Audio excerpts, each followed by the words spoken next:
정태 의원입니다. 박영수 총장이 예, 내년 4월 총선을 앞두고 이제 7개월도 채 남지 않았는데 상당히 걱정이 많으시죠? 예, 그렇습니다. 국회는 패스트 트랙을 통해서 선거구제 개편 이것도 지금 어떻게 될지 지금 모르고 기존 선거 제도를 가지고 선거구 획정만 하더라도 상당히 힘든 일인데 너무 지금 힘든 상황이 틀림없으시죠, 선관위가? 예, 가장 걱정되는 부분이 선거구 획정 부분입니다. 그러니까 이 선거구제 개편과 또 연동형 비례대표제 관련해서 이 논란이 언제 누구로부터 이렇게 촉발되는지 알고 계십니까? 말씀해 주십시오. 알고 있으면서 왜 답변을 또 피하려고 그래요? 알고 계시죠? 예, 말씀하십시오. 예, 이게 사실상 놀랍게도 문재인 대통령의 지난 2017년 5월 19일 날 당시 5당 원내대표 해당에서도 이 선거구제 개편만 이루어지면은 권력 구조도 새롭게 개편하는 내용을 수용할 수 있다. 이게 이제 문재인 대통령의 지난 2017년 5월 19일 날 당시 청와대 5당 회동에 있었던 이야기예요. 만일 선거구제 개편이 제대로만 된다면은 꼭 현행 대통령제를 유지할 필요도 없다. 이런 다른 권력 구조도 선택할 수 있다. 이게 문재인 대통령의 지난 2017년도 청와대 회동 때 나온 이야기예요. 본 의원도 작년 2018년도 그러니까 작년 8월 16일 날 5당 원내대표 회동 때 저도 깜짝 놀랐어요. 대통령이 모두 발언이 연동형 비례제를 도입한 선거구제 개편이 이루어질 수 있도록 원내대표님들이 좀 힘을 좀 모아달라는 그런 이야기를 했을 때 대단히 놀랐어요. 자, 이제 요 정도 이야기하니까 우리 박영수 총장님 선거구제 개편 연동형 비례제 이 논란이 어디서 촉발된지 이제 이해가시죠?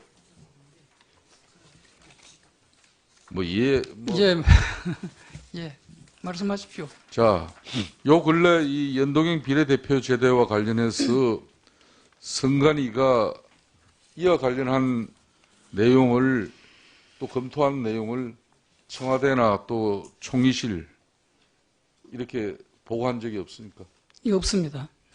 또 청와대 인사나 또 관련 또 총리실 관계자 이런 분들하고 협의한 적도 없습니까? 예, 일체 연락도 없었고 협의도 없었습니다. 잘했습니다. 이 선거제도 문제는 전적으로 의회의 문제예요. 행정부나 청와대가 개입하는 것은 상권 분립에 맞지 않는 내용이에요. 그렇지만 대통령께서 선거제 개혁을 촉구하는 그런 입장을 계속적으로 이제 밝혔고, 그게 이제 결론은 국회에서 선거제 개편 패스트트랙 문제까지 지금 이야기가 돼 있는 마당이에요. 자, 그렇다면은 저는 작년에 원내대표 시절 때부터 본 의원은 선거구제 개편이 이루어진다면은 지금 이 비대화된 이 저항적 대통령 권력 구조를 대통령의 권력을 그대로 지금 현재 놔둔 채 선거구제 개편만 다당제 형식으로 이렇게 고착화 시키는 것은 자칫 보면은 어떻게 보면은 국회의원 이 밥그릇 나눠먹기에 불과하고 사실상 야당 분열을 고착하는 그런 폐해가 있다고 저는 강조한 바가 있습니다.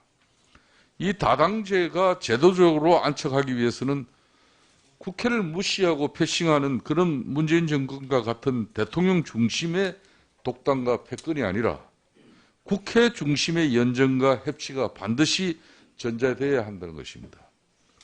결국 선거제도 개편은 이 개헌 문제와 관련해서 함께 논의되어야 한다고 보는데 혹 선관위 위원장님의 입장은 어떻습니까?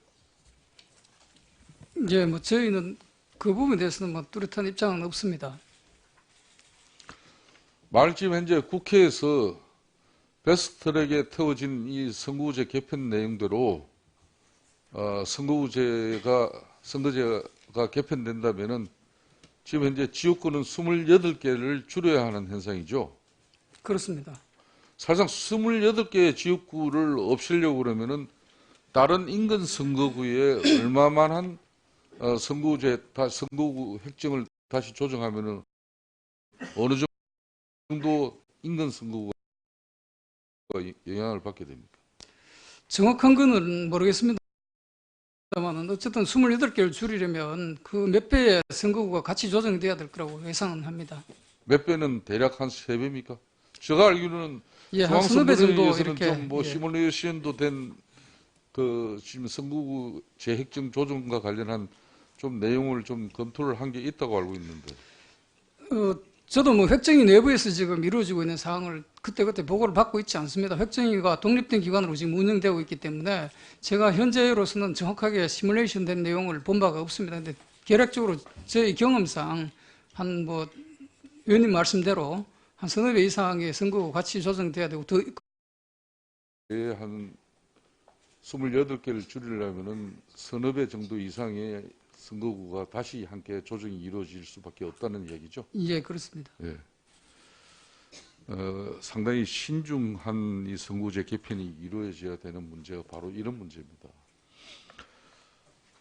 지금 요 근래 이제 또 실시간 실금 이 논쟁이 상당히 뜨거운 거 알고 계시죠, 총장님? 예, 알고 있습니다. 지난 8월 27일 당시는 조국 힘내세요는 이게 1시간 만에 1위를 기록합니다. 또 어제도 조국 구속과 또 조국 수호 검찰 개혁이 실금 순위 전쟁을 벌이면서 급상승했죠. 이것도 알고 계시죠? 예, 언론에서 보고 있습니다. 이러한 실시간 검색어 순위를 올리기 위해서는 여론전을 펼칠 수밖에 없는데 이 여론전을 펼치는 것 자체가 정보를 왜곡한다는 데 큰 문제를 가지고 있습니다. 특히 일부 언론들은 인터넷 이 트래픽을 올리기 위해서 실시간 검색어 상위에 있는 주제를 기사화한 사례. 예.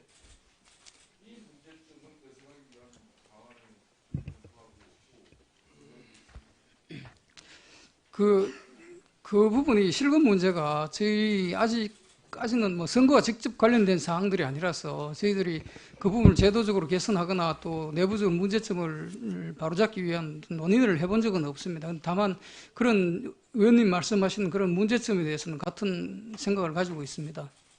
네.